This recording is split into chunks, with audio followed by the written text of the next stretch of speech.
and welcome to another episode of We're Not Wizards. And it's not just me, is it, Colin? It's not just you. It's there are Colin. Other people. Colin is here as well. So this is kind of going to be our sign-off show up until Christmas the holidays. special. Our Oh, Christmas special. special. Christmas! Let me be Christmas. And finals for reality TV shows and all that kind of nonsense. So, Before we yes, go off on our mid-season break. pretty much for a couple of days. And this episode is going to be called Deck Mahals with Aliens and Technology. Fa la la la la la la la la. Pretty much. Yeah. And we know why it's called that. And you will know why it's called that. Hopefully. Hopefully. They're turning off just now, though. They're not. No, I thought that was a quite resonant. I bet you do a really good bass, though, if you sung. You should try it again underneath. But we'll not. Yeah. How you doing? I'm alright. How are you? I'm cracking today. Cracking. I'm Dear fantastic. God. I told you to keep off the meth. I can't help it. It's just, it reminds me of being involved. It's like being covered in raspberry Mr Freezes. That's how good it is. And if you remember what a raspberry Mr Freeze is, my good people, you remember it was bright blue and crystalline. Anyway, enough of starting off with drug references. It's Christmas. It's Christmas. It's Christmas time. It's not office party time. We've taken off our serious hats. We have taken off our serious hats. We're now sitting afterwards in the morning of regret, wondering why we told that really funny but dodgy joke to our bosses. Yes. But there's only one thing to do while you're contemplating what you have been done, what you have drunk, and exactly what you photocopied and put on the desks of the accountancy people. And that's to maybe sit around and play some board games. Yes. This is We're Not Wizards. I'm Richard. I'm with Colin. We've done an intro, but in a roundabout way. But we're very, very excited. For anyone who's joining us for the first time, the reason that we do this is because there's not enough podcasts about board games. No, I can't find any. We're continuing to look, and the hunt is bringing up nada. Mm-hmm. Nil. I use Ask Jeeves, so it's probably... I know. I've heard there's this other thing, but I'm not sure how it works. I'm not going to trust any website that starts with the letter G either. No. Yahoo? Yahoo?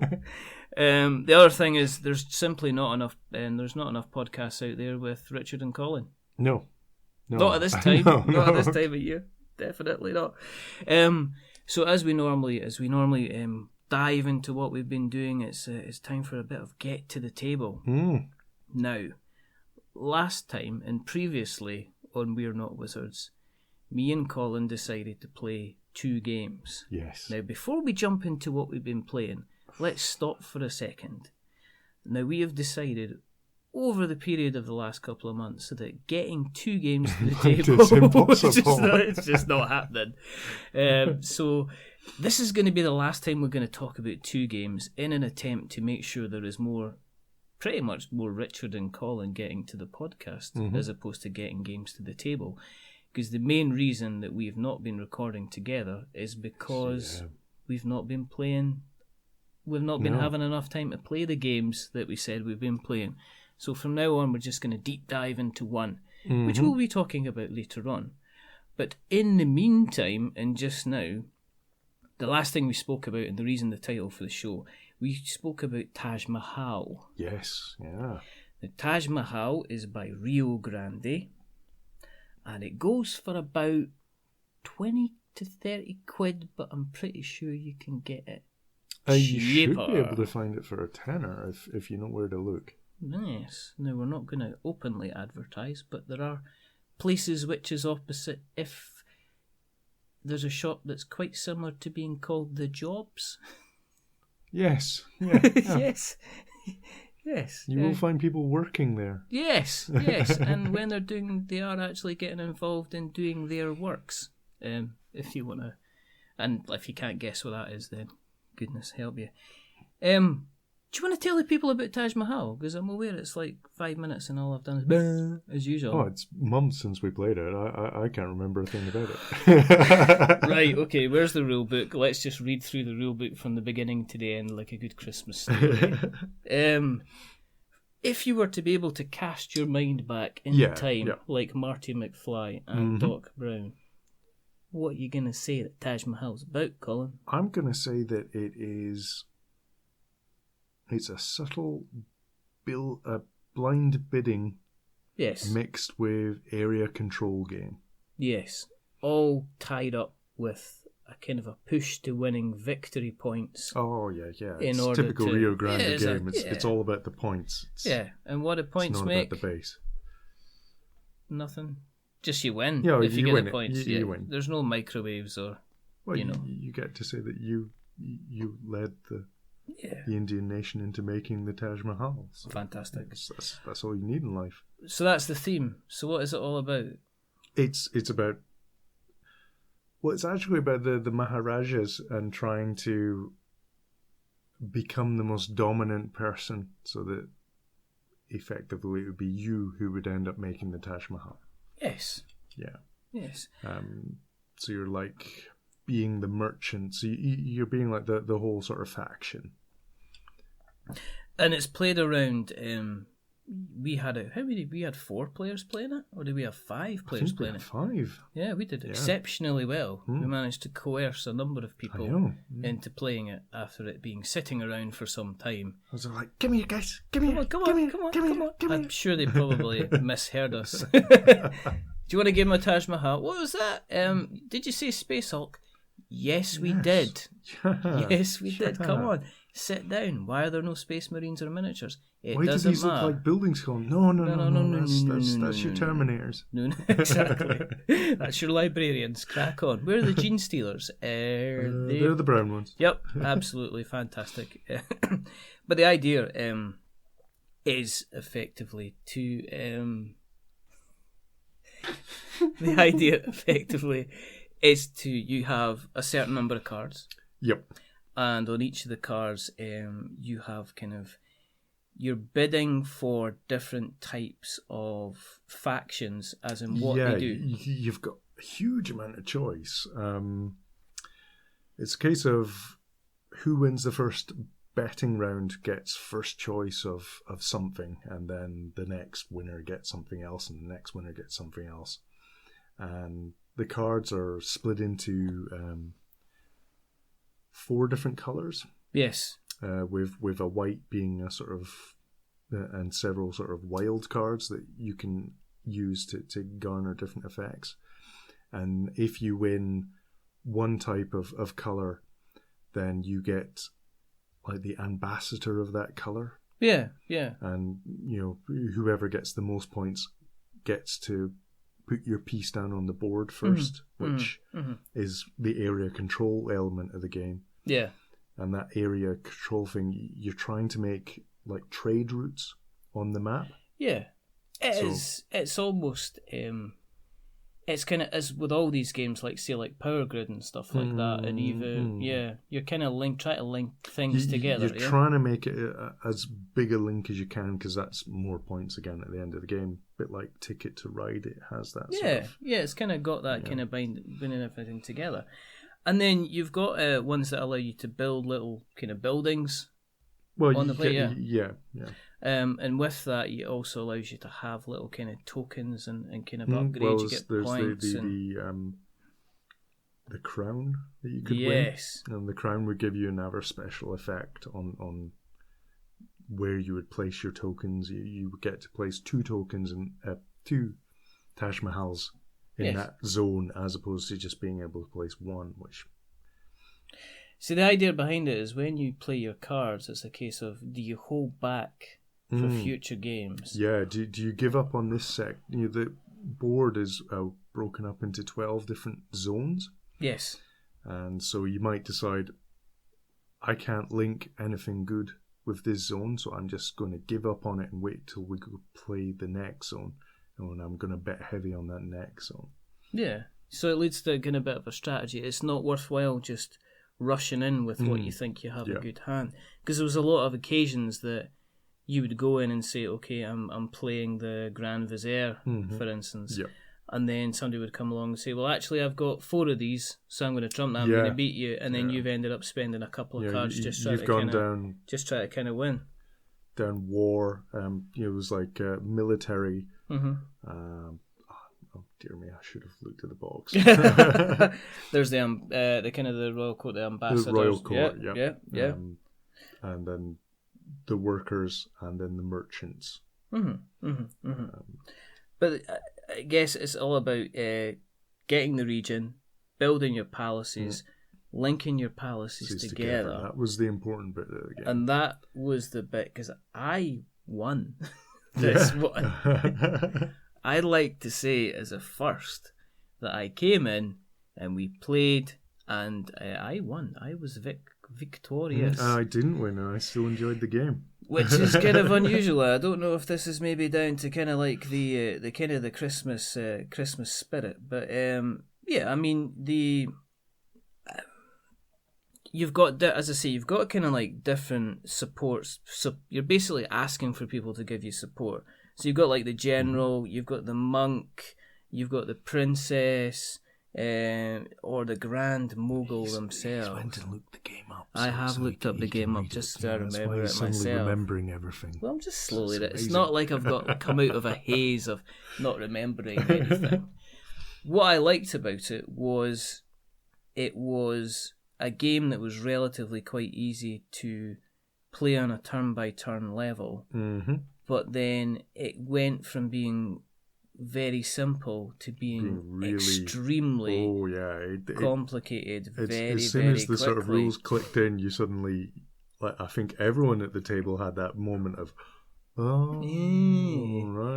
And what was interesting, there's things that are interesting, is you can't just have everybody going for, say, like the princess and then winning the princess 4 times. Once the princess has kind of been claimed in that round, you can't go on and claim it again. That's done for that. You've lost all those points that you've betted trying to win the princess, so it's gone. Yeah, and there's there's ways of... It's very stabby in the back. It was...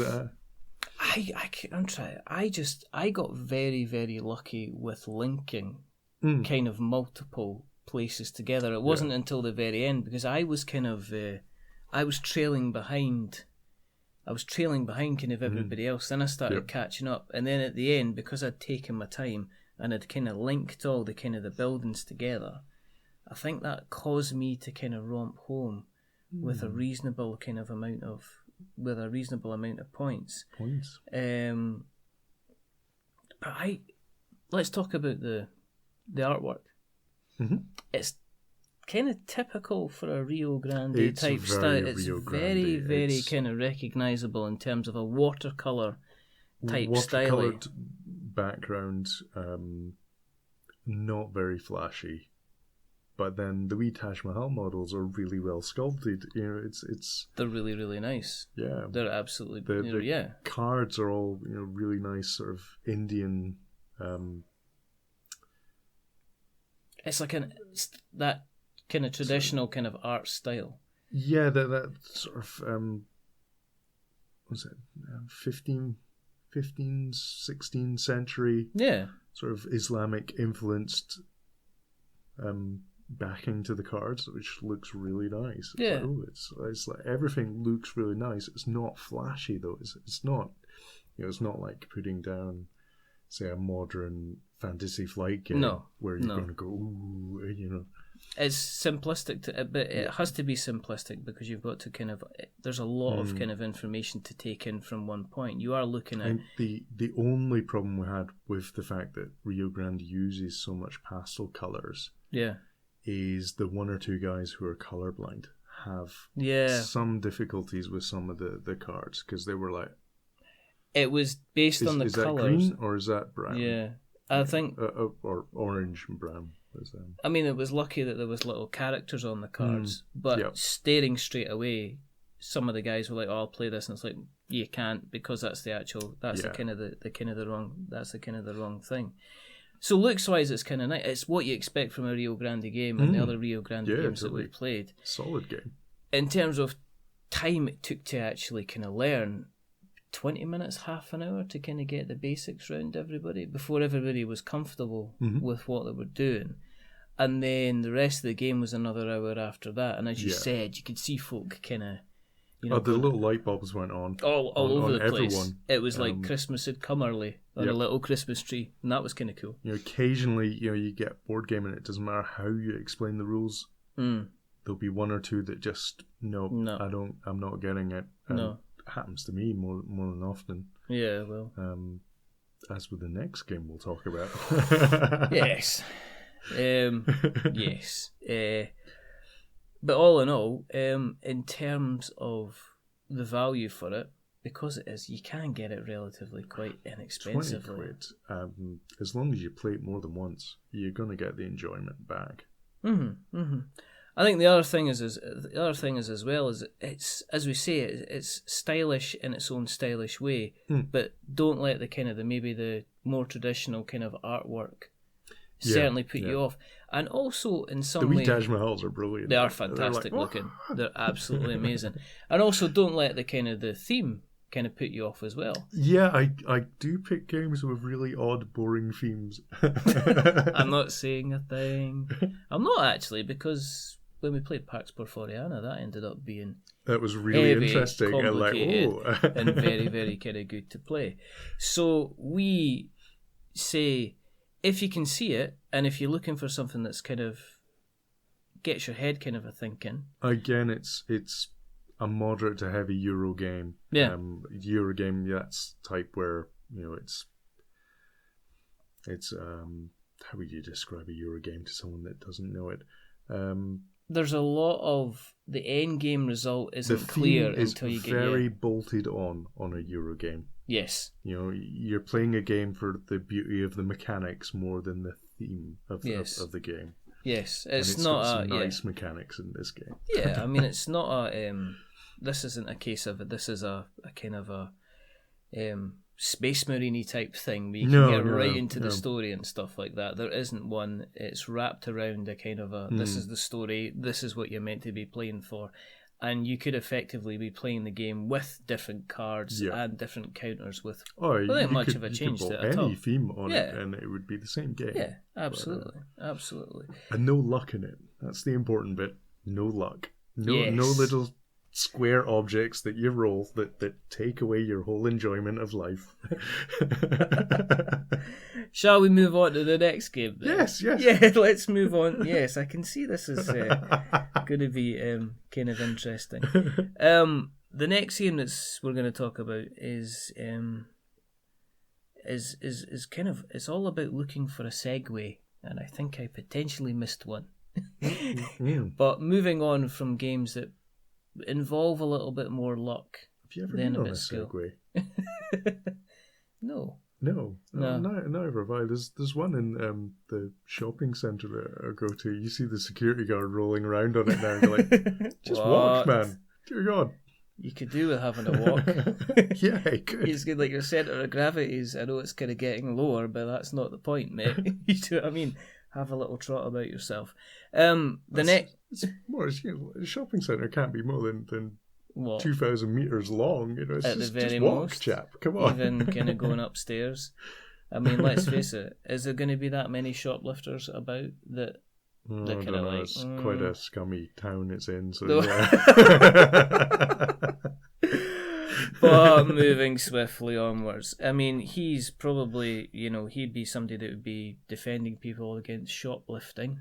Yes. Somebody that would maybe be defending the planet against defending the planet against aliens would be if you were a member of the team of Galaxy Defenders. Booyah! There we go. The circle is complete. The circle is complete. Now I am the master.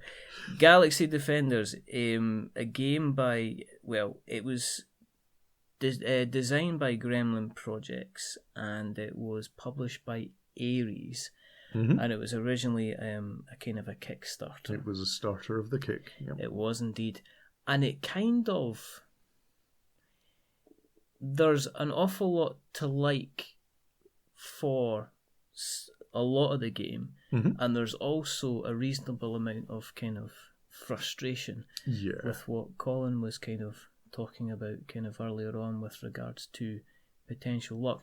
Well, I played it in a bad mood, so you were in a bad mood. I kind of airbrushed myself out of reviewing it because I was in quite a bad mood when I was playing it. See, I played it another couple of times, and then I also have played it by myself. Billy, no mates. Billy by yourself. Who you sending Christmas cards to? Yourself.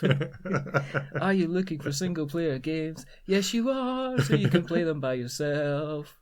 That's why I've got songs. You have children and a wife, yet you're playing a game by yourself. Well, That's you know, sad indictment, man. You know, my wife is upstairs leaving me alone, and my children don't like me unless we're playing Pandemic or something like that. Or they need money. Yes, or something. Yeah, something along those lines. Father, you're the most interesting father we know. How much do you want? 20 should do it. It is Christmas time, I know, but you know, we get your presents from Santa, so I don't know what you need all that money for. But anyway, Galaxy Defenders is pretty much, if in an unfortunate way, it arrived at a slightly wrong time in terms of it is XCOM, the game. Yeah. There's no two ways about it. It is very, very kind of focused on can be deliberately difficult and requiring a reasonable amount of tactics in order for you to play. It's if you know the board game XCOM. Yes. Or it's nothing like the board game XCOM. If you've ever played the computer game XCOM, yes, then that sort of turn-based tactical combat that you do is what the game's like. Yes, it is almost like somebody played quite a lot of XCOM, liked it, and decided to make a board game as close as they could possibly make it. Yeah. And then kind of ran with it. So the idea is essentially you play a group of people. Yep. They've all got kind of How many fairly. players? Is it up to 4 or was it 5? You could pretty much easily play with 5. Yeah. I mean, it would be quite boring though, I'd imagine. It's an awful lot of downtime when it's not your turn. Well, yeah, I mean, we'll get round to why there's kind of things which could be kind of better. No, I mean, no, you're right. I mean, 5, it's one of these games, you want it to be short and snappy, and it's almost the case of, in terms of it being a single-player game, it really suits the single-player game kind of mechanics, kind of wise. Of course, yeah, I'm not thinking about it being a solo game, but you know, the half the game... It tells you what it does. Half the game isn't you. It is kind of like having like an app kind of telling you what to do. Sorry, we're going off on a huge tangent again. But it doesn't matter because, you know, it's fine. But essentially, you have a squad. I mean, this is you selecting a squad, and you'll have players which are pretty much stereotypical of the kind of the science fiction marine type trope. So you've got like the sharpshooter, the big heavy with a machine gun. Yeah, you've got sniper, get to the chopper kind of thing. Yep. You've got your kind of almost like your assassin. You've got your sniper. You've got and your medic. Yeah, medic. Yeah, and so what you do is the idea is that you get set down on a planet and you get given an objective to do. And then you carry out this objective, and you realise within about 5 seconds that basically complete carnage will ensue, or not, as the case may be. Yeah. Let's start on the good stuff, or the stuff that I kind of enjoyed. The number of things that you can potentially do in a turn are decent. You can do everything from move to snipe to heal to you can jump through windows into buildings and stuff like that. So it is a move action and an action. Yeah, and the action and then a few other things that you could do instead of your move action and a whole load of actions that you could do. Yeah, and you had like your attack as well, so you could effectively jump through a window if you wanted to. or you could hang back and go into almost like a, you could make sure you were in a line of sight so you could take anyone out kind of thing. What you found out quite quickly was that the characters themselves, there didn't seem to be a kind of a one guy to win it all.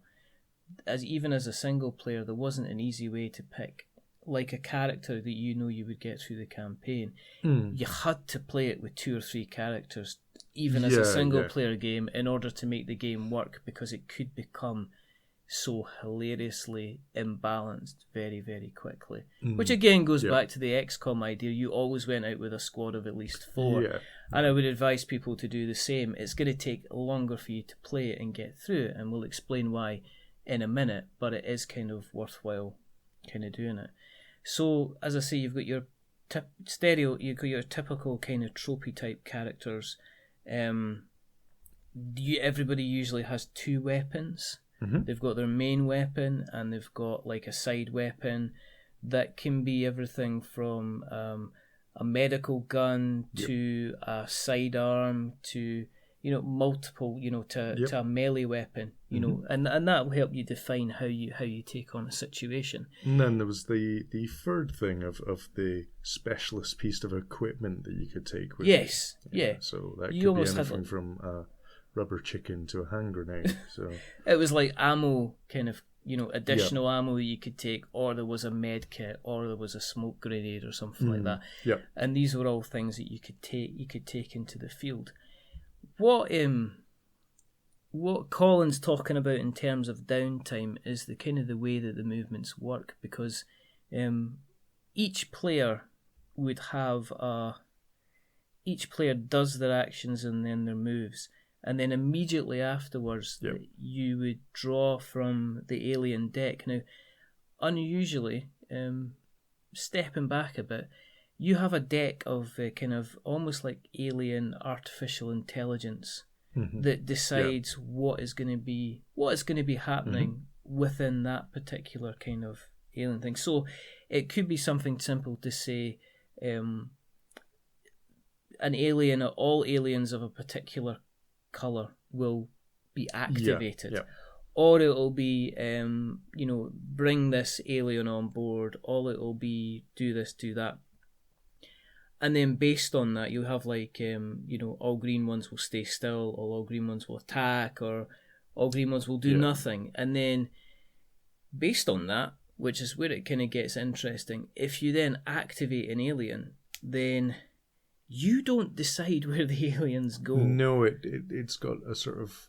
It's an AI, almost kind of like a... Yeah, it's like if there's no player within 5 spaces of the alien, it does this. Yes. If they are, it does this. If they're right beside a player, it does this. It's got like sort of like a stepped... And it depends on what the actual kind of creature is, because the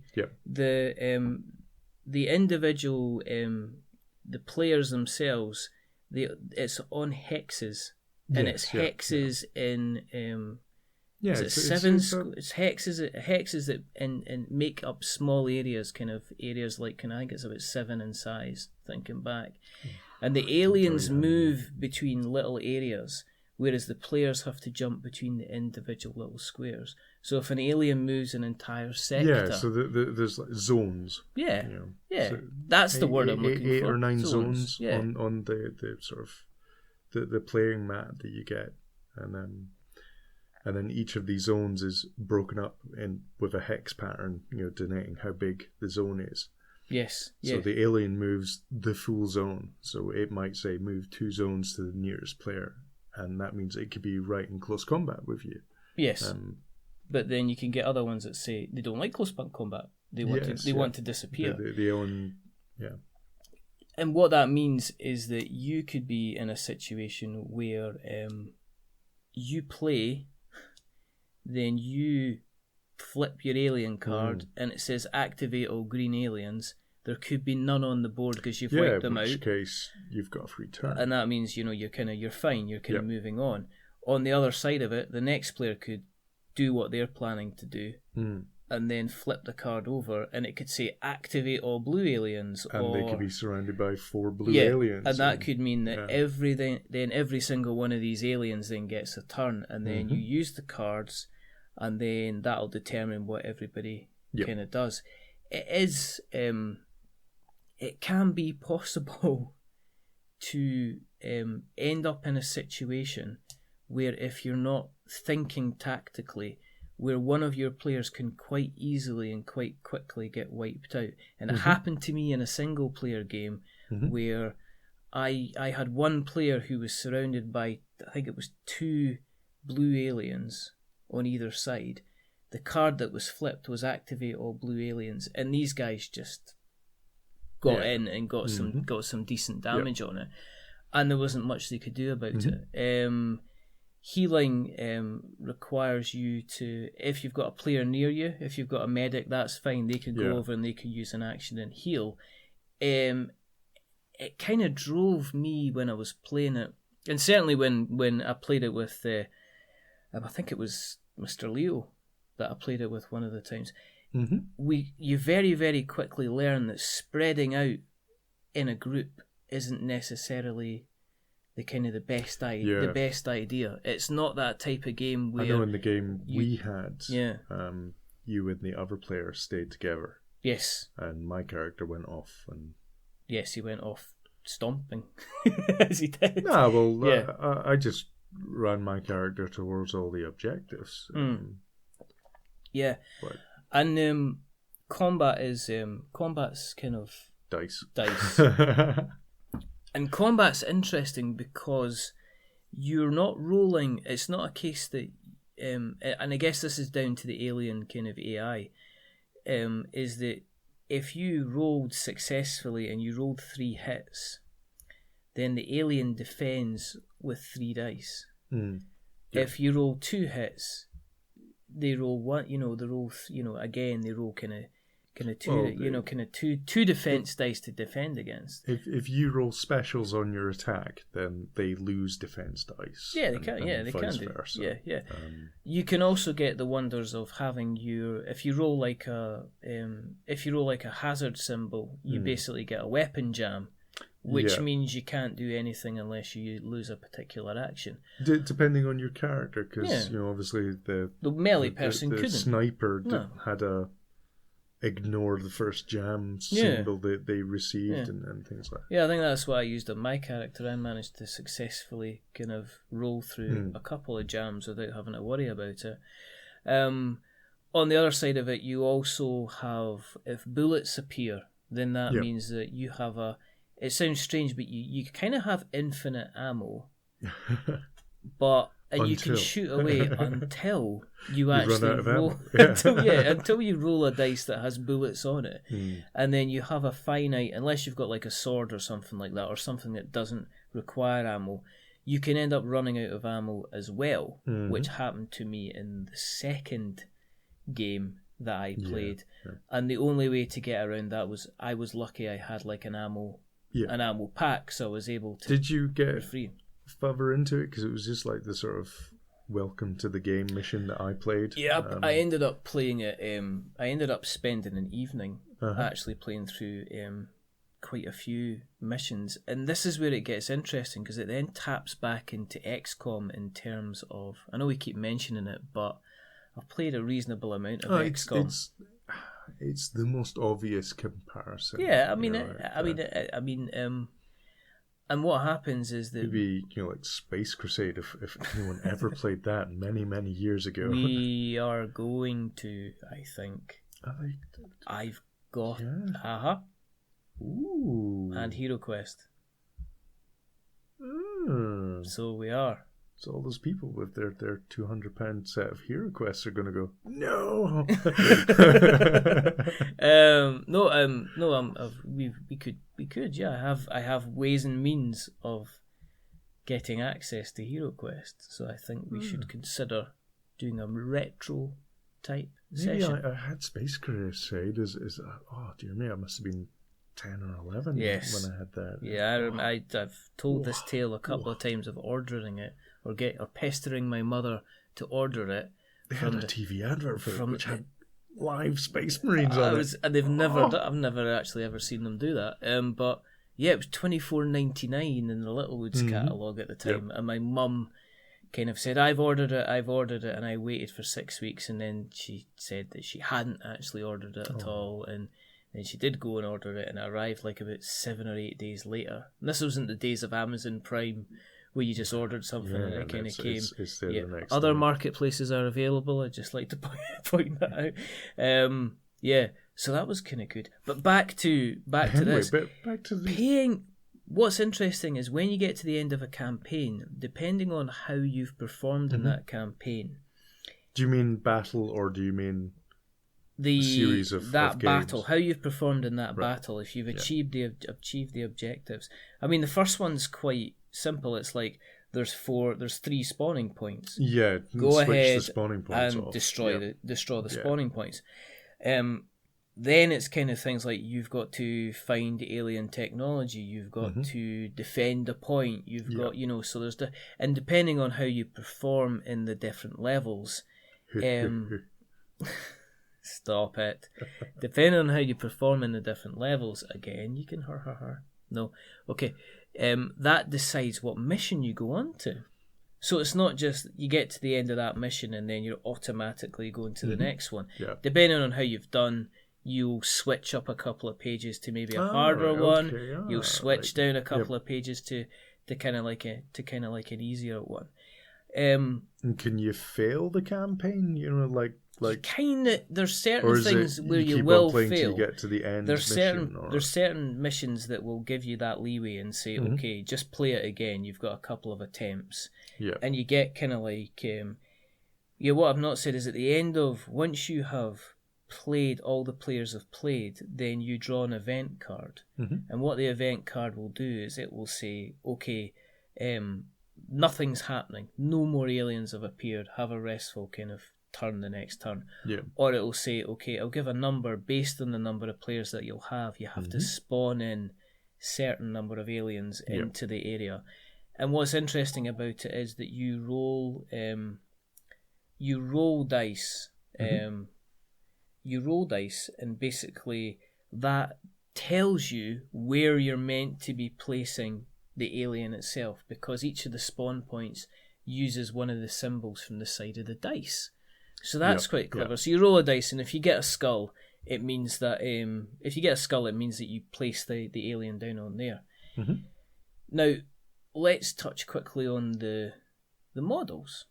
Oh, the models were good. They're decent. I mean, I can't fault the sculpt. The sculpts themselves. You pick them up. They're decent looking. It's Soldier Boy. It's solid. It's Sniper Lady. It's it's pretty much everything that you would it's pretty much everything that you would like to see. And there's, what was it, 4 or 5 different types of alien? Yeah. And then you've got each of the different classes has its very own sculpted model. I mean they're decent. They're decent kind of models. Yeah.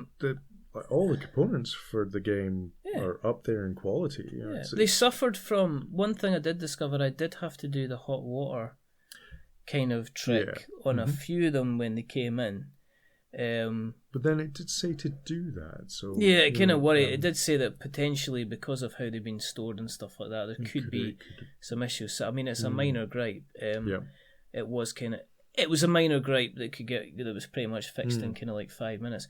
What's nice is the kind of the card stock's a good quality. There's a couple of. This is where it kind of moves from being something which could have been easily fantastic and very accessible to being a bit of a pain in the butt. The rule book isn't as easy to understand. There was a lot of times where there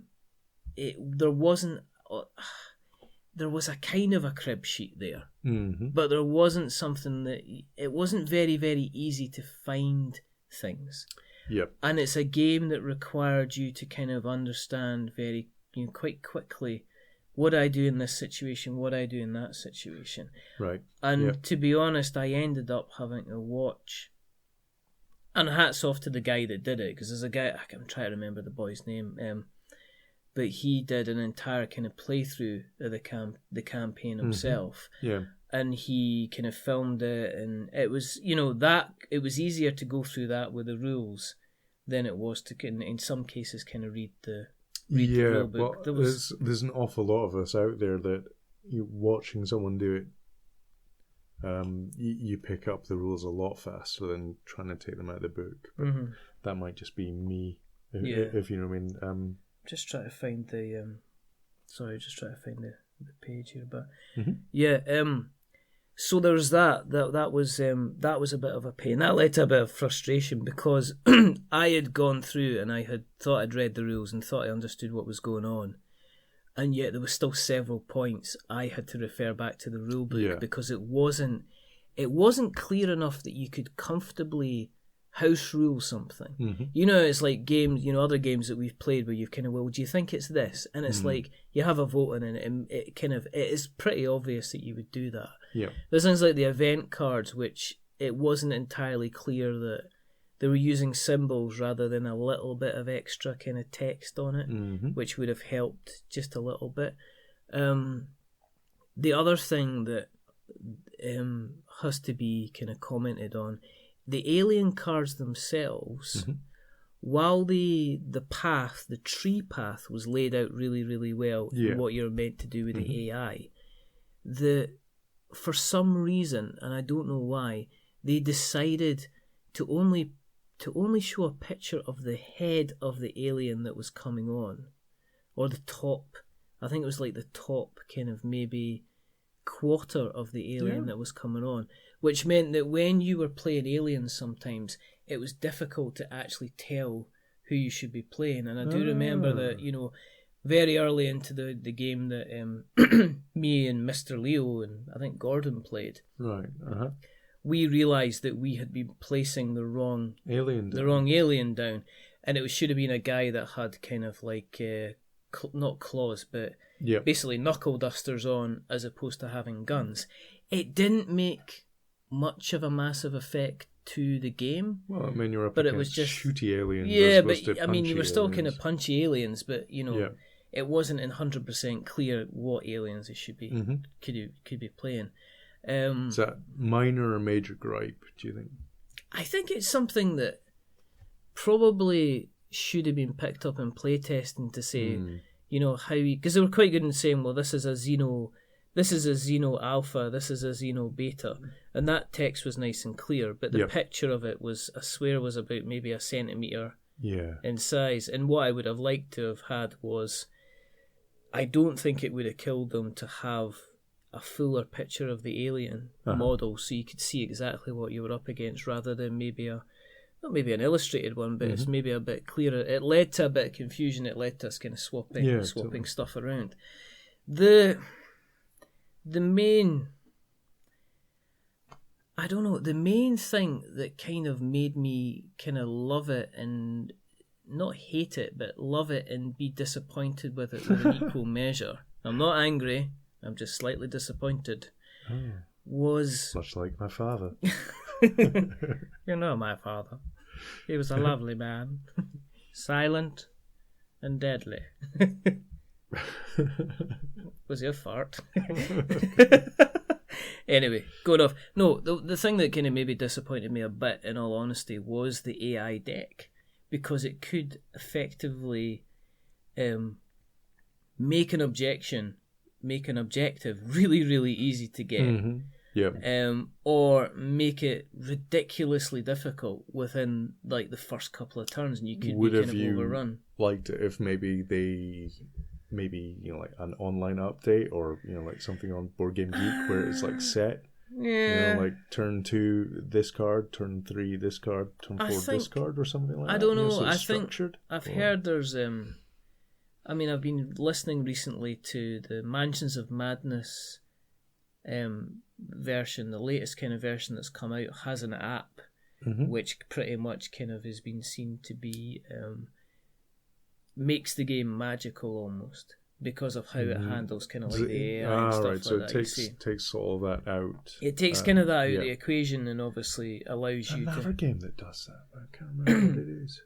XCOM obviously does it as well. Well, XCOM's slightly different. Of the tablet is pretty much, it doesn't come with instructions. The application, is the sort of game, if you know what I mean. And each of the players are broken down into like their own sort of mini game of managing resources. If you're the the commander, and like the field operative does the actual fighting with the ground troops and yada yada yada. Yeah, I mean, in this case, as I say, if you had the event deck, I mean, don't get me wrong, the decks themselves are split into sections. So you'll have an entire deck of, like, say, 15 cards, and it'll say, okay, split off the first 8, and they'll have these cards. It'll tell you specifically what cards to have, and then shuffle them in, and then split the next deck and kind of shuffle them in.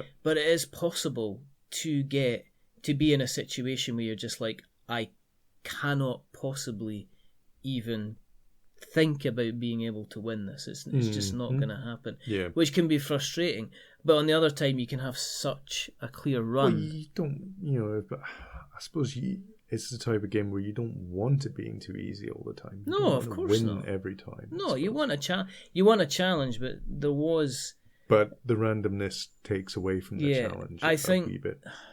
It's not. I think when you've got 2 random factors in a game, when you've got the random kind of the cards, and then when you've also got the random factor of the dice, which Colin is, if you look on the webcam right now, Colin is slowly transforming into some kind of beast when the mention of dice is kind of is there. But no, in all seriousness, you can have a bad luck game in this game. Yeah. Which means you can quite simply, in a very, very quick space, kind of activate blue aliens. Okay. Have to fight them off with you have to fight them off with one character. The next card is activate all aliens. Then you have to, and you're not getting a chance to fight back. If you then roll rubbishly on the dice, if you have a really, really bad time with the dice, and there is a chance that you can effectively roll one hit, and then obviously that's just a case of you're playing against the odds. Then if you roll 4 hits, you've got a better chance of getting through, or maybe you've not because of the way that the dice are. You could just get unlucky. So there was kind of going into something. There was a feeling that you had to really hone your strategy just going in with a worst case scenario all the time. It looks nice. I mean, they've got a fantastic little upgrade system as well. So as you go through, you basically gain kind of tokens that you have the ability to cash in order to upgrade your characters with better weapons and stuff like that. It's good. It's good and it's good fun, but unfortunately it's one of these games where if you had a couple of it could be the case that you could sit and you could have a 4-hour session with a group of your friends and have the best time and just be kicking ass, or you could have an 1.5 hour session and walk away thinking, this is too luck based for me that I'm really, really not going to enjoy it. Especially if you get like an event, you get an event card that could draw up anything at all. It could be just drawing up aliens at exactly the wrong time when you don't need them. So I'll play it again. But I'll not rush in to maybe play it again, if you know what I mean. I'll definitely want to play it because I want to experience it, and I think it'll suit a certain type of player down to the ground. But I think if you've got an aversion to your destiny being controlled completely by luck, you might want to maybe every look man's fate to look, I so old to you. Had I not taken the left path instead of the right, I would be the king of Egypt. and covered in silk. Potentially. So that's that. Galaxy Defenders. It's expensive as well because it's a Kickstarter. So did it get a retail release, or is it just buy it through them? It's just a buy. I've not seen it about. It's on. I've seen it when I looked around. It's on. You can get it online for about 50s. Well, I saw it 70 quid. 70 quid, ouch. Yeah, so that again is that's a lot of money to play for a game that you might not necessarily fall in love with. You know, it's a bit of a gamble, essentially. Sorry, my mic stand is just... Yeah, no, it's just like slowly. It's glorious. Didn't realise I was talking so much. I was sending the mic stand to sleep. It was fantastic. Yeah, I was just thinking it might fall foul to XCOM. I think it probably has. I think people have, who have got XCOM have went, yeah, this is amazing. I think it's more XCOM-y than XCOM is because the XCOM became, here's 5 mini games. All right, okay. It's basically, each player sits down and plays a mini game. All right, okay. Of, whatever role it is they're doing. Okay. And not terribly XCOM-y. That's a bit of a shame. You mean they completely airbrushed out the tactical combat of XCOM with the XCOM board game. It's all about the sort of strategic command, if you know what I mean. That's just a bit... No, I'm not sure about... That's a shame. I was expecting you could do something. It's an alright game. It's a bit too pricey for me, but... Yeah. And then you've got to have the tablet. You've got to have the fancy phone that can run the app. Yeah, I suppose. So that's a bit, yeah. Okay. So Galaxy Defenders, about 70 odd quid I've seen it for. There's lots of expansions for it already. They did another Kickstarter campaign, and there's a whole pile of expansions where you get to go to the alien planet and fight on there instead. So it's kind of, it could be seen as being quite interesting. It's an ugly planet. It's a bug planet. Oh dear, I just need to know one thing: where they are. So that's we got these to the table. We've played it's afraid. Yeah.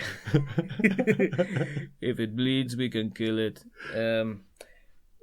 What we did mention earlier on, moving swiftly onwards from Alien, from getting them off planet Earth to getting things off the shelf, is that a couple of weeks ago we asked you, yes, you, sitting listening to this now, what you think we should be playing. And I don't know if it's because there's love in the air tonight or something like that for this particular game, but... Well, love letter again. Oh, no, people came back and they said, do you know what? I'd like to see what you guys think about with Scythe. Scythe? Yes. Now, we haven't spoken an awful lot about Scythe except for we would like to play it. Yeah, why not? And we have it. So we have it. We've looked upon it, how we've played it, and we're gonna talk all about it on an early episode next. Probably the first episode that we do of 2017 is going to be maybe just lots of time between here and New Year. No, we might do. Yeah, we might be able to get that. Yeah, so that's what we're looking at. Other games we're considering, just in case you're listening to this and you fancy suggesting some stuff. We have access to Others, Seven Sins, which is here. We've got Escape from Colditz Castle, which I spoke to the lovely Duncan Beloy quite recently about that. He was fantastic.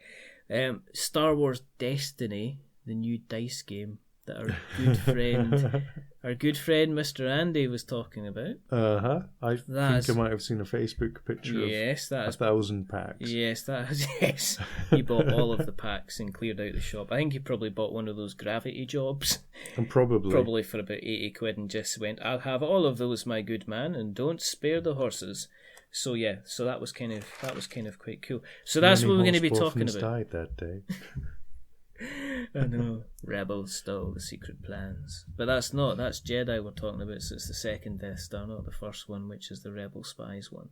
Oh, it wasn't Boffins that died for that one then. Bothams died in for Jedi, but Bothams didn't die for Rogue One. which is why I've heard some people go, so who's the Boffins then? It's like, well, they're another kind of film away. Oh my goodness. It's alright. I'll we're just going, no, put it down, because we're trying to. There you go. There we go. There you go. That's, wow. Yeah, I need a new mic stand. It's just kind of slipping down very, very slowly, which is fine because we're kind of slowly getting closer and closer to the kind of the table, which is nice. Yeah. One thing we like to talk about is, well, we told you what we're going to do. We're now going to look at what can you potentially give a kick to. So give it a kick is the next section of the show. Where it's coming up for Christmas, so I've not looked at Kickstarter because I don't want to spend any money. I have kind of been floating around of it because what it's been doing, as you maybe know, is I've been speaking to a few people who have been doing Kickstarter.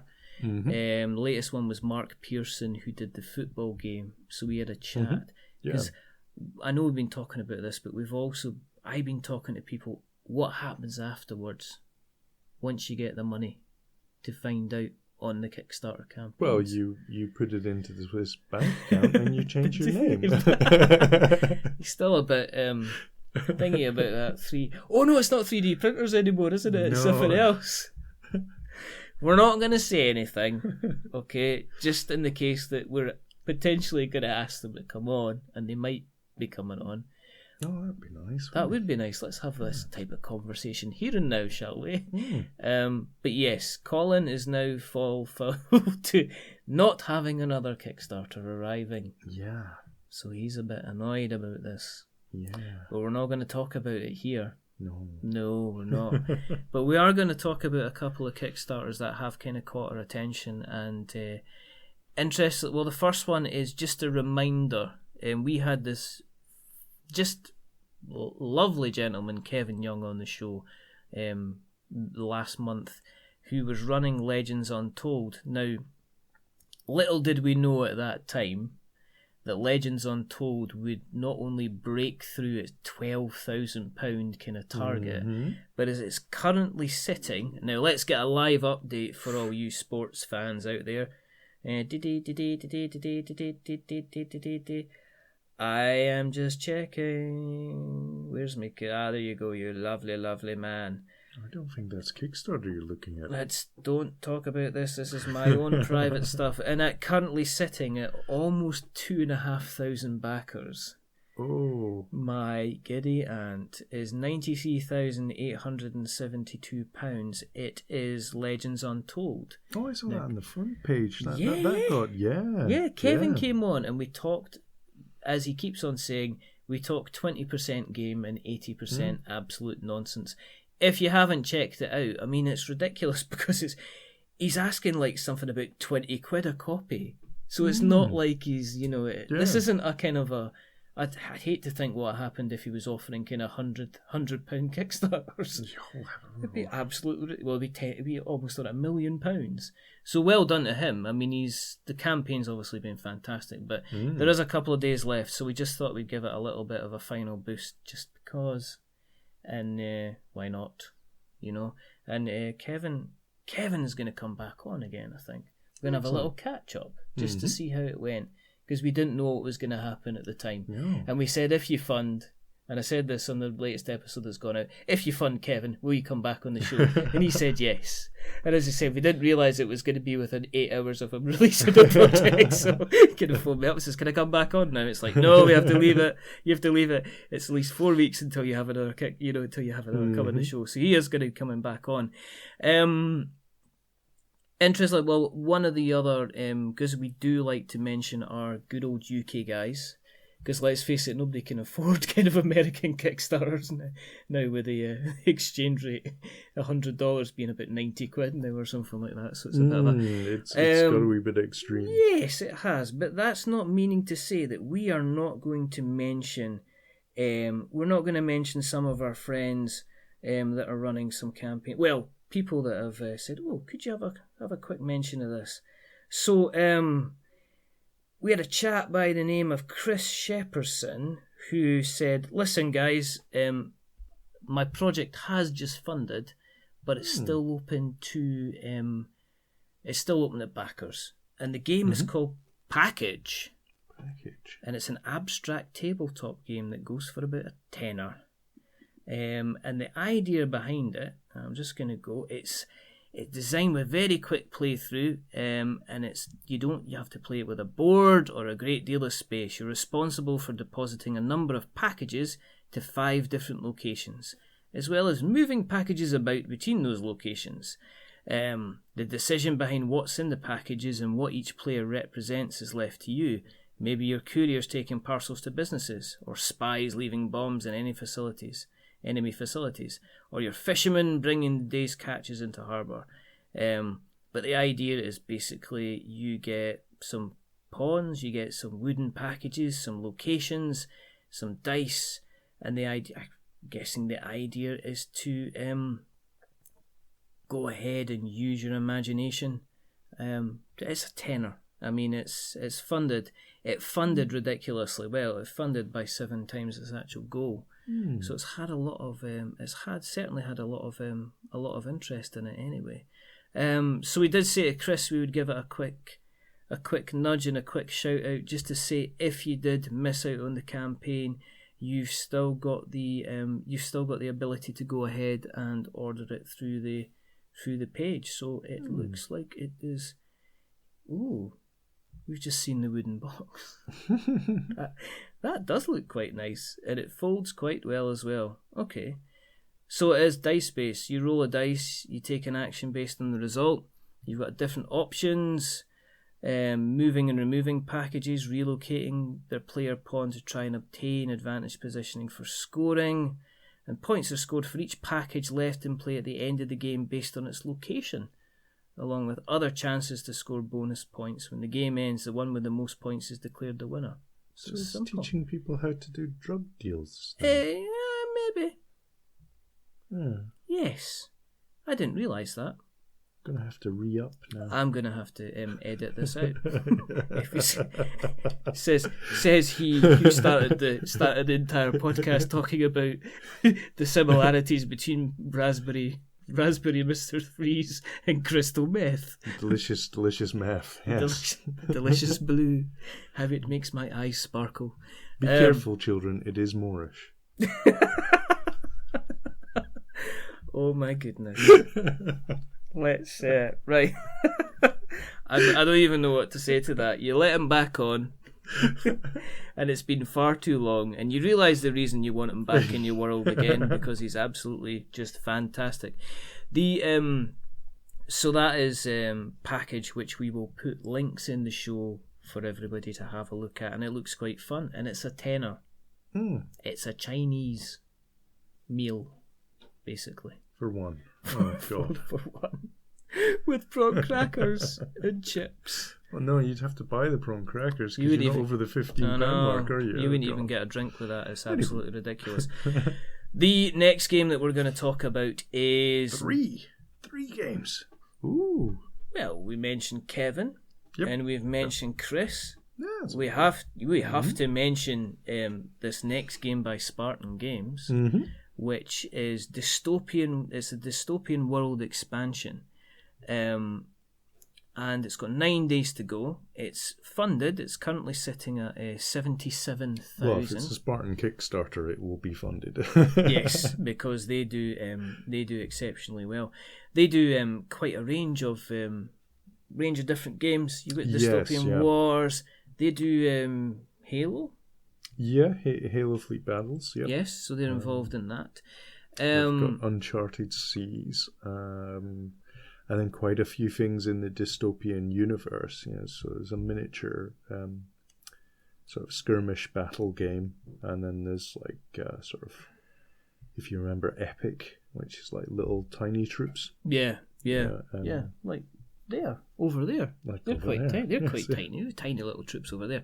For those who aren't aware, Dystopian Wars is, I'm reading this from the text, is the ultimate mass battle war game which uses highly detailed 1 in 1200 scale miniatures to bring a Victoria-era world to life.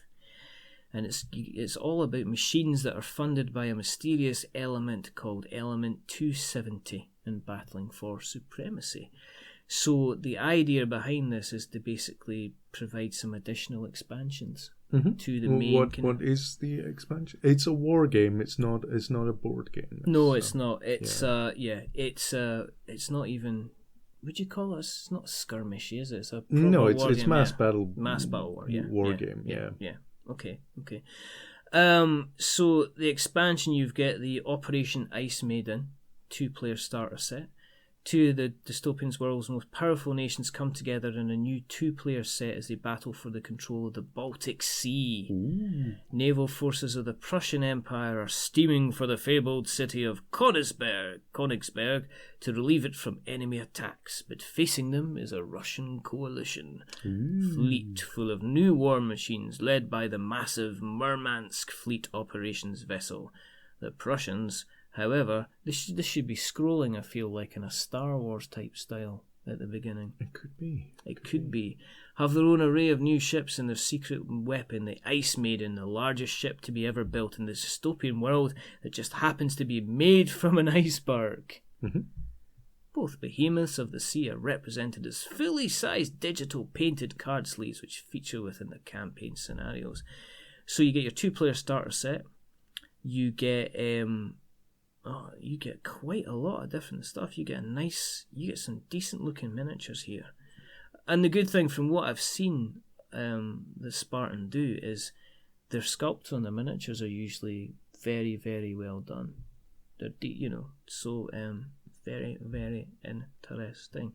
So you've got different rewards. I think the rewards are kind of like a usual fare for a kind of a semi kind of miniatures game. You've got kind of, you get the rules themselves, and then you get your main kind of player box is about £65 for the 2-player box set, and that's going to get you that. You get you get free stretch goals as well, which is kind of interesting. Yeah, if you do go for it, because it's a war game, you what you get in the starter set you will want to add to. Yes. But obviously that depends on you and your friends. If you get into the game, then you might want to buy lots. If not, yeah. It's another one of these things where you really should be checking. Really should be checking with your friends if they're interested in playing. It's yes. I mean, it's definitely kind of worthwhile. Kind of having a check with them just to see if that would be something that we'd be interested in. As a quick aside, for anyone who is interested in Spartan games themselves, we will be having Neil on from Spartan Games over the next couple of weeks. Excellent. So he's going to come on and he's going to chat about the company, and we're going to find out a lot more about what he does. So that should be quite interesting as well. They've built some quite nice worlds that they base the war games in. Yes, it's all about the kind of the world building as well, which is very, very interesting. Shadow Mages for the win. And going forward, things that you maybe want to check out in the next couple of weeks, we've had some guests which will be coming on which have not been released. One of them is Peter Blenkern from Inside the Box Board Games. So he has spoken to us and we're just trying to decide when to put his episode out. And he is running a board games company, so he's talking about, again, maybe the ins and outs of Kickstarter and everything like that. So that will be a good episode. It's nice to see, okay, you've won your Kickstarter. Yes. But now what happens? Yes, what are you doing? What are you doing with all the lovely money? The other thing is as well is because we have nothing but sugar to speak about Eldra Games and Catacombs. I had the actual honour of speaking to Aaron West from Eldra Games, and he's going to be coming on the show. and we're going to be releasing the show again over the next couple of weeks on the run-up, because it's nothing but Christmas joy for you people. Yes. We couldn't leave you alone over the holidays. Let's face it, as soon as it hits Boxing Day, if you're going to be stuck with your family and you're not going to be able to play board games... don't listen to the Queen's speech. No. Just put the podcast because that lasts on. for half an hour. You're talking about, stuff that what you can do is you can be sitting there and saying, The Great Escape is 2.5 hours long. I could listen to 2 episodes of We're Not Wizards in that time. Exactly. Just mute and learn mute something. The TV. Put on the podcast. Steve McQueen is going to crash into those barbed wire. You know that Donald Pleasance is not going to be able to see that thing. You know that those 2 other guys are going to get caught where he says, "Good luck." Thank you. Thank you, my good man. So, yes. So do you see that pin over there? I can see it. I can see it. I can see it just fine. So yes, I mean, lots of things happening. As I say, me and Colin are looking to be recording a lot regularly by stripping us down to one every game. Day. Every week. every month? Every month. Every month, at the very, very least. And we've got lots of new stuff coming up. We usually do a shout-out section, and what happened was when I was writing out the show notes for tonight, I thought, we've been going almost... Well, it'll be a year in February. Mm-hmm. But this has potentially... It's been... I don't know about you, but I've had a lot of fun so far, and I hope you've had... Don't look at me like that.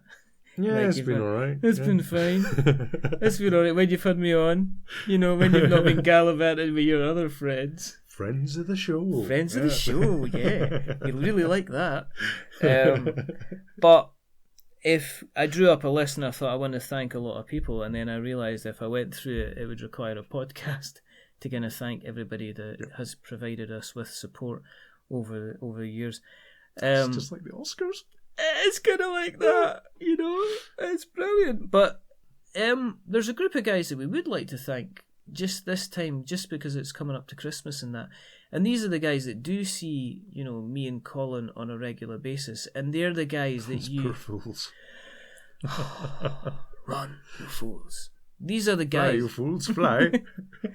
These are the guys that do end up sitting with us round the table, and we subject them to all these games. These are the guys. Here's another new game. Here's another new rule set that you have to learn. You have to enjoy this game. Be open and honest, but you have to enjoy it. I'm just Smiles, saying. chaps. Smiles. Yes, we know it's a Euro. We know it's America trash. We know it's a card game, but we want you to enjoy it. So, Dwarf, Dunfermline, War, Hammer, and Roll. No, is it War? No, it's Wargaming. Yeah, Dunfermline Wargaming and Role Playing Fellowship. I was just testing you. Not editing this out. I'm a committee member. I've got to know this thing. Well, you should have bloody then said it, shouldn't you? For goodness sake. Just a shout out to the couple of the guys that we put through pain. So John, Stu, big Stu, we love Stu. Liam, who recently beat you at Pixel Tactics. He did take away my cockiness of I've never lost this game. Yeah. It's like, no. The Evero on my birthday. Beat me on my birthday. Well, still give him a shout out there. Well, there you go. We like you, Liam, for doing that. The ever wonderful Cameron, who puts up with just me just walking past him and looking at him and him saying, "What have I done?" Yeah. Kind of thing. Yeah. He's a lovely chap, and I have a lot of time for him. Andy, my card-playing buddy, who has put me into the world of Dice Masters and played Ashes with us. Yep. And anything else that's card-related, Netrunner, anything along those lines, but we don't talk about Netrunner. No. Scott's a good lad. Mr. Eric Lanscale. He just surprised me and says, "I listened to your show." I didn't. I wanted to hug you. But thanks for again. I got all bright red and it's I know. I can. It's like it's getting warm in here again. Do I have to take my top off? And everyone went, "No." Gordon, my good old buddy, when it comes to anything kind of X-Wing and Armada and in Vault Wars, and he's always a guy that just steps up to the plate when a game's even played. He's happy to join in. He's a champion man. Greg and John, they're not a couple, but they were on an episode when we were talking about Winter War, Couple of fine chaps. And over John, because we can't. We can't, yeah. He's just fantastic. Dave. Dave and in the turn. Dave and his massive collection of board games that you can go, you've got that. And he has got everything. Kieran as well. Kieran and his ability to learn rules that make him win. And his an amazing ability to pick the exact same route to win that I will. And last but not least, well, he's not least, is Mr. Leo. Yes. Who just deserves all good things to him. He's been nothing but supportive. He's the reason that we see the little logo on the site. He's our responsible illustrator for that. He is fantastic. So those are the shout outs to everybody that you don't know but we do, and we like them very, very much. Yes. And we wish them a fantastic Christmas, and we hope that their entire world is full of cardboard. Questions. Ooh. Because I put the shout out for questions, and as normal, they wanted to ask us Twitter stuff. said no. Twitter said talents. So we're just going to go down some of these questions and see what was said. It's quite a few. It's actually grown since I first looked at it. And the question was, so, Colin and Richard are recording tonight, so does anyone have any questions for the show? Hashtag questions. Hashtag podcast. Ooh. And we weren't disappointed. Ooh. We weren't. Shall we start at the bottom? We had Mr. Sam Turner. Mr. Sam Turner, who was on Eloise Lovely. Mm-hmm. Have you ever thought about using your experience and expertise to design a game yourselves? No. I've kind of toyed with it. Have you? I have kind of. I toyed with a kids game. Ooh. And I have a name. Peter Pan? No. You can't drop that in. Start up my own. Yeah, let's not go there.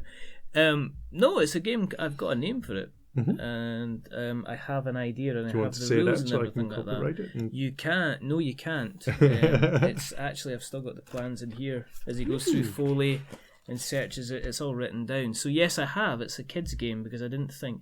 Because I looked at big adult games and I went, I can't write rule books like that. No. That's going to be absolutely ridiculous. And then I liked things like Mice and Mystics as well, so I like that kind of thing. So thank you, Mr. Sam Turner. Thank you, Sam. He's fabulous. Good question. He's fabulous. Nick, Lane at IT, Lane at 360. What's his first question, do you think? No. It's yes. Yeah. Oh. Yes. No. Yes. We actually cleared it up how he pronounces it. He says yes. Americans and that. Americanness. He's asking, has Colin become a wizard? He says he's been away so long, I think we need to check his credentials. The answer is that we stopped Colin coming on the show, so you could come on instead. Exactly. All right? So don't be giving us any of your nonsense. Always two there are. A master and an apprentice. I think, Nick, you'll find you're wrong about a great many things. What's your game? Your friends can't help you here. Your fleet is lost. He says the other thing he asks all the questions is, what is your gaming guilty pleasure? Now, we had a chat about this, and it was kind of like confessing that you liked certain 80s Stock Aitken and Waterman kind of records. I said that on occasion I have been known to like a bit of Trivial Pursuit. And Colin said, Monopoly.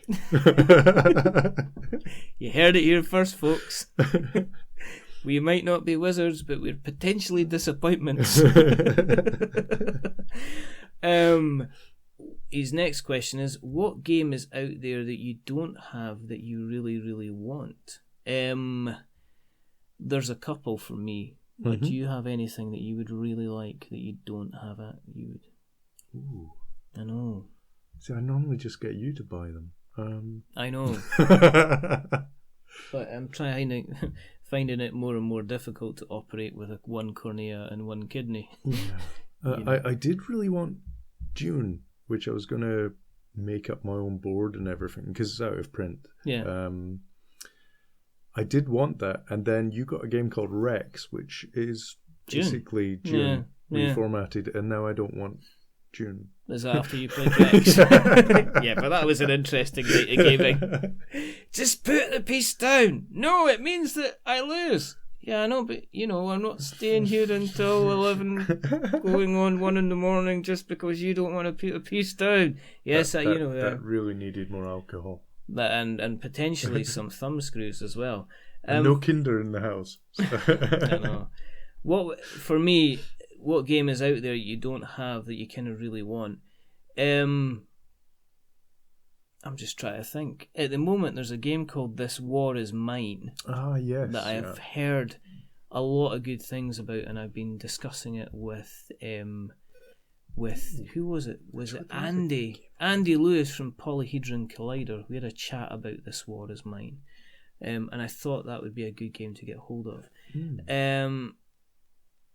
Yes, so I think that would be something that I would like to get my hands on, just because the subject matter sounds really, really, really interesting. Then we have friend of the show, Paddy Stardust. Patrick Smith says, "Right, lads, as it's Christmas, do you have any games that come out every festive season? Mine is Frustration, and it gets rough." Paddy, when he was on the show, told me he does actually have the original Frustration he used to play as a nipper, and it does get rolled out to general carnage, pretty much. Christmas time, because there's the kind of the usual suspects that get kind of rolled out, but me and the kids don't play Monopoly. Nowadays, because they're old enough, if they want to play anything, it is kind of... recently it's been Codenames that they'll probably want to roll out. They have liked a bit of King of Tokyo and a bit of Pandemic round about Christmas time. I have no idea why. For me, it would be playing a good game of a game called Polarity with my brother. Oh, cool, okay. I really enjoy that game. It's a weird dexterity game which is based around tokens which are filled with magnets. And you've got to feel the magnetic field and leave the token vibrating on its side in the magnetic field. Whoa. So that they're leaning at a sort of like 45-30 degree angle, to the stack. See that game, it's really good fun game. I need to buy a new copy of it because the magnets are worn out. So if you can get access to that game, Polarity, I really recommend give it a shout, give it a shot, and give something to Colin, because that's what he would like for his Christmas. Nick comes back in after having a break and says, "What is the top game for this holiday season?" Well, the one that everybody seems to be talking about quite a lot is Mechs and Minions, which I seem to... It's interesting because I've heard people say, playing it is like opening it up on Christmas Day, it is. It generally kind of fills you with excitement.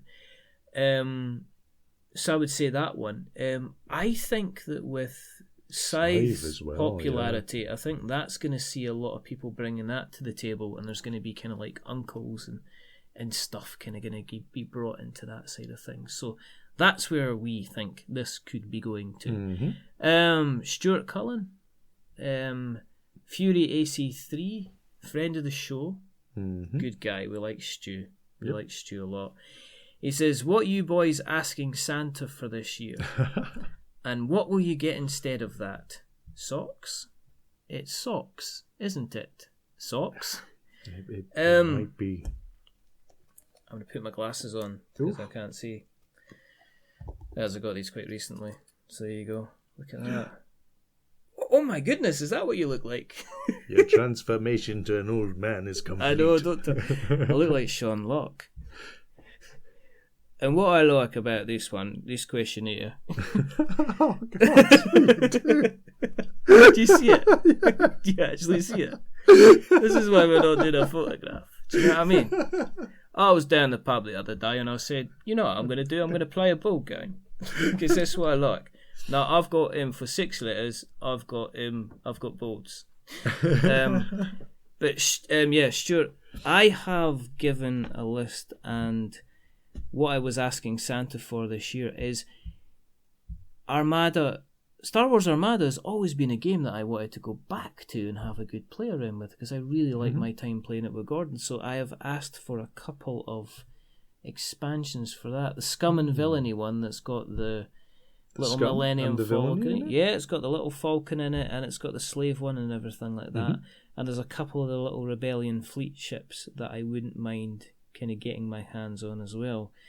So is that the no, it's X-Wings, the fighters. And Armada's the big fleet, capital the big ships, fleet ships. right, Yeah. What will I get instead of that? Car mats, which I got. Which you've already got your Christmas present. I'm going to get some others. Well, it's my birthday on the 21st, isn't it? Is it? Yeah. So you learn something new. There you go, every day. But they're kind of like one of these things you go, what? But then you put them in your car and you go, actually, I really needed these. They're practically perfect. It's just brilliant. So, yeah. My car is complete. My car is complete and clean. I can see it. I could see it down the road. Nick comes back again because he just can't stay away, and he says, would you ever do a D&D game over Skype with friends / fans of the show? I'd probably be persuaded. Yeah, I could probably be asked. Yeah, I don't see why not. It would need a little bit of organisation. Next question is, should I stop now? And the answer is yes, you should. And then he finishes it up with another yes. Cliffy Biro. Cliff Goldsmith. Cliff Goldsmith is one of the presenters in Dark Insight, which is a podcast that he does with the fantastic Jeremy Greer and Mr Vader Van Oden and Joshua as well. And he says, why do I have no friends local that I could play board games with? Lol. Cliff, the answer to that, mate, is get yourself down to a board game club. Well, a board game club, a war game club, you'll find people that play board games. And in this day and age, the amount of cafes that are springing up, which are doing board games and just loiter.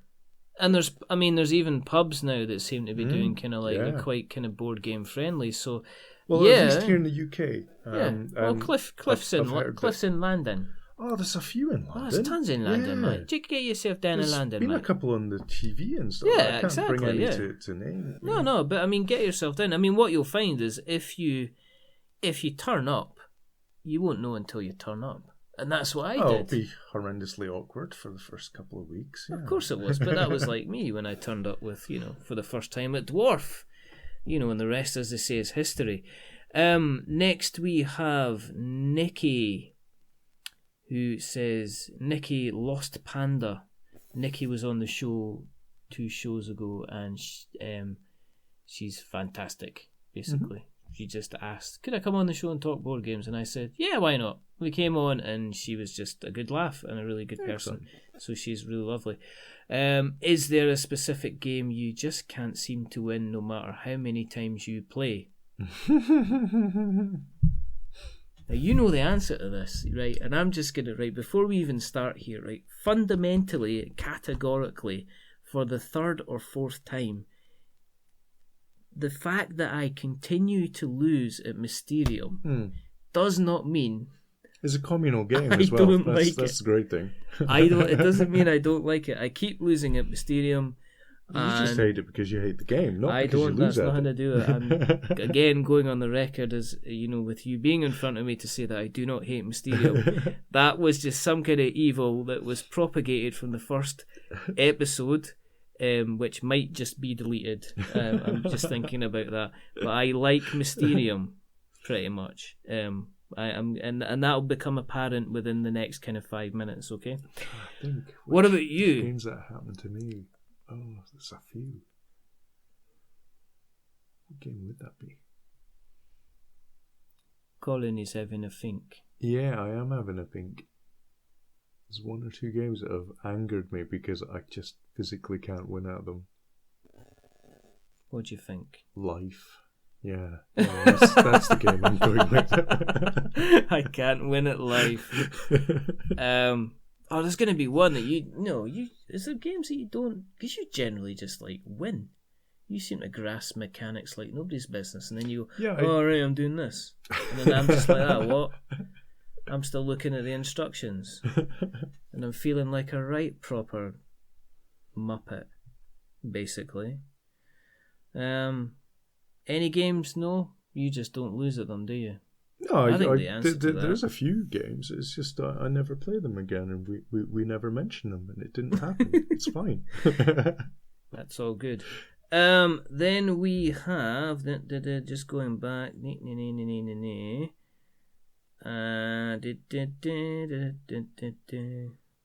Why am I singing Match of the Day? I don't know. No idea. And then we have It's Game of Two Halves, Jumpers for Andy Pidajeki. Andy Piddy. What are the top 5 games you've played this year, and what is the most disappointing? Good question. Interesting. Well, I'm going to answer the second part first and say the most disappointing in terms of frustration levels was probably Galaxy Defenders. I think. Was kind of the ones that I kind of thought was potentially disappointing. I'm also going to say Netrunner.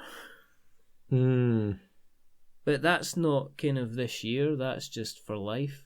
Yep. I've always never kind of I guess I've not understood it enough or understood the meta, but I've never particularly kind of walked away from a game of Netrunner and felt I really enjoyed that. I really, really liked that. I felt that I was winning. Whereas on the other flip side, card games which I really have kind of which I would say is potentially in my top 5 is Ashes, Rise of the Phoenixborn. Yeah. That game has continued to and requires a lot more love. I really like that game. I'd definitely be putting PAX before Rihanna in that list because I love that game. Disappointing side of that game, never get anyone to play it. Nobody wants to play it. Nobody wants to get involved in the Mexican Revolution. You said top 5, and it's difficult to put a top 5 because I could go back and say, well, pretty much if you pick most of the games that we've done on we've got to the table, the reason that we've wanted to talk about them is because there's been a little bit of love about them in the first place, and we do play quite a few games before we decide. I would say, I know you're going to go and say something, but Mysterium is actually up there in the top 5 in terms of accessibility. No, it's not. It's Lies. not. It's not. Lies. I can't help it. It's 6. It's maybe 7 at best. Particularly for me. I'm going to say... Pixel Tactics number 1? Pixel Tactics is definitely there.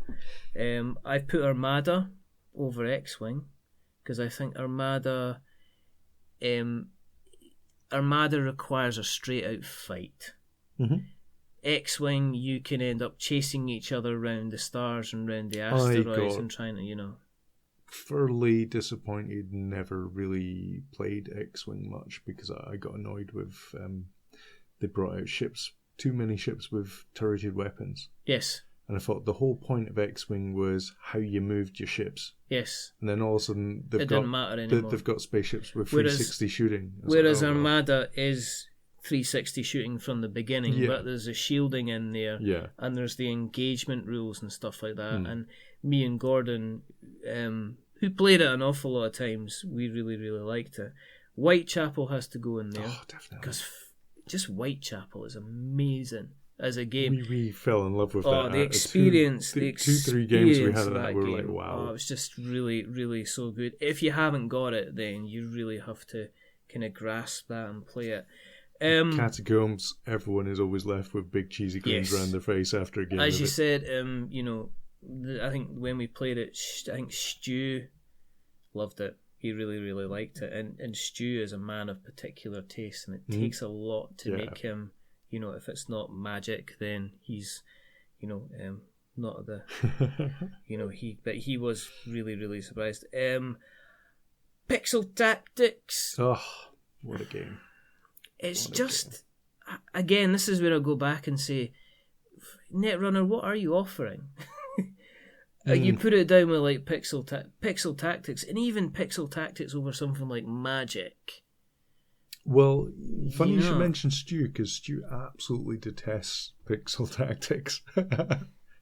Because it's got too much choice, too many options per card. It's just, I mean, it's a good game, and it's definitely there. Dead of Winter, I'm still always loving Dead of Winter, and always will. I put one more, but I'm not sure I mentioned it. I had put Rivet Wars, but that's because I had a really, really good. I had a good time. I had a really, really good time with that. I've loved playing Rivet Wars every time I've played it. Yeah, I had a really, really good time with that. I'm just thinking if there's any other kind of honourable mentions that we should bring up. Hundreds of them, we've done so many episodes and stuff that it's but just scrolling down through the, what do we say? I liked Dungeon Saga's not there, but it kind of is there. It was good fun while it was kind of we were kind of playing. It was always a good for a laugh, and I really, really liked it. Well, that's Dice Masters. Dice Masters as well, yeah. We've vastly gone over 5. Well, there's so many. I feel that if I didn't kind of go over that, then I think that would be a bit. I think that would be. The problem is board games are in such a golden age just now. Yes, there is so many good games compared to just turkeys. It's Codenames. Codenames, that's another one, yeah. Spyfall was a great game as well. Codenames is fantastic. And the other one, Hundreds I guess, of them. and the other game that me and my son play, there's 2 other mentions, I guess. Steampunk Rally, which has moved from being a Kickstarter darling to being on retail. We successfully made that jump. Quartermaster. This is just all the favourite games that we've played. This is pretty much everything we played. Yeah, so my son does also like Pokemon, and I can't say I don't blame him, because that is a cracking game as well. So yes, lots and lots of games. So very much for the questions, guys. Really appreciate them. Keep them coming in. If you would like to have a chat with us, obviously continue to ask these questions. We're always happy to have a quick chat about what we've been doing and what we've been up to. If you obviously want to keep up to date with what we're going to be doing in the future, then there's certain places you can find us. Feel free to email us. You can email us on magic@we'renotwizards.com or... .co.uk. That's it. There you go. You remembered. You can tweet us. It's We're Not Wizards. You can find us on Facebook at We're Not Wizards. We're on Instagram, where we do take photographs, and that is We're Not Wizards as well. You've obviously got the website we'renotwizards.com again, or .co.uk. There is YouTube, but we're not going probably to be filming videos because we're not that turned out paying for animators is it's insane. It's just ridiculous. God. I know. And we're not making money on the Patreon. But yeah. But we have the YouTube channel is probably going to start to have recordings of previous episodes on it. Yeah. Get the back, which will be kind of good. As we wrap up for the year, there are going to be a couple more episodes kind of coming out. But I guess it's a good chance for me and Colin just to thank everybody that has stayed with us over the last, I guess, kind of 10 months now. We have certainly had a lot of fun, and I'll speak for myself, I'm kind of pleasantly surprised and really appreciated. It's amazing what a community, well, not really a community, how welcoming people in the board game industry have been. Just been I mean, amazingly it's the number, just sending out an email and saying, would you like to come on the show? And not getting somebody coming back and saying, what are you talking about? Actually getting somebody saying, yes. Yeah. Which is humbled us in many ways. I mean, I think when I started this friends off... we've made just through the podcast. Nick. Nick, hi Nick. But just, I mean, it's just thinking we were going to put, jokingly at the beginning, we were going to put 6 of these together and seeing how it went, and then probably walk away and never mention it again. And I think we've surpassed that, and we're very grateful to everybody who has ever even tweeted at us or kind of retweeted any of our stuff or said hello or dropped us emails and stuff. Don't shake your head. We practice this. Oh yeah. Remember, grateful. Yeah, I'm on Twitter. Yeah. No, you're not. Guys, just thanks to everybody, and also thanks to all the guests that have had to come on and put up, expecting Colin to be there, and then realising they've had to sit and talk to me for an hour and go, oh, for goodness sake, what's going on? So I wholeheartedly apologise, but everybody knows now. So don't shake your head. Let's finish this on a high. Woo! Before we go, I guess there is only one more thing to remember, and that is that, we are many things, but we're not wizards. Or raccoons. Or raccoon. We might be raccoons. I'd be a raccoon. Raccoon would be cool. You still have fans and stuff. You still got opposable thumbs. That's You're all totally you need. into that. And, eating out of the kind of the bucket would be expected of you. I think they call it trash, isn't it? Trash. Yes. Possible We might be thumbs. raccoons, but we're definitely Not not. wizards. Are we not wizards? We're not wizards. We're not wizards. Dear God. My word. Get out, wizards. And all it says is it's a bad goodbye from me. And it's a goodbye from him. Colin. Goodbye. Have a really, really good holidays. Have a good break.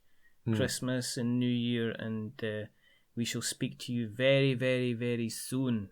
Goodbye. And honestly, don't do meth. And don't. Do lots of raspberry Mr Freeze, but not so much that you give yourself like a kind of a headache type thing. Oh my goodness. Bye everyone.